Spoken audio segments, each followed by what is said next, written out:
La Regione Veneto ha dato vita a un'importante iniziativa in collaborazione con l'associazione no profit Plastic Free, con un progetto che riguarderà 4 fiumi: Piave, Bacchiglione, Canalbianco, Po, e i comuni di Eraclea, Adria, Correzzola e Ficarolo. Il progetto, su cui la Regione ha investito 51.000 euro, monitorerà e quantificherà i rifiuti presenti nei fiumi con un sistema tecnologico chiamato Riverai.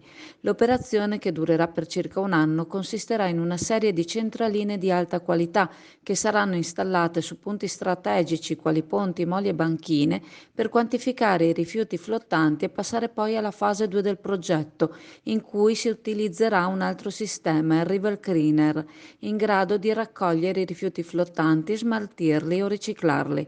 Il progetto dovrebbe essere propedeutico per l'installazione di una barriera fluviale per l'intercettazione dei rifiuti galleggianti.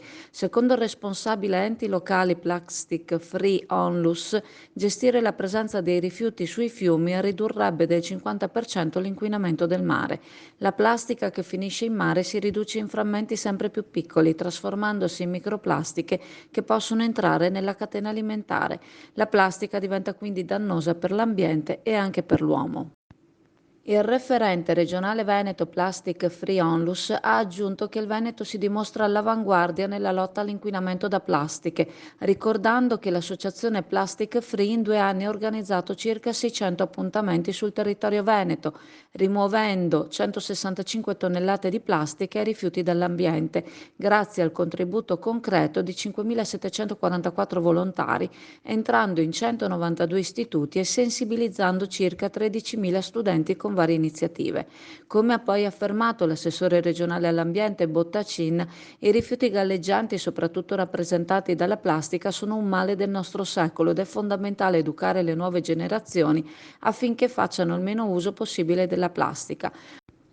Una buona pratica che dovrebbe essere utilizzata anche dall'industria nel rivolgersi ad altri materiali. Seppur riciclabile, la plastica molto spesso viene abbandonata e non conferita nel percorso per il riciclo.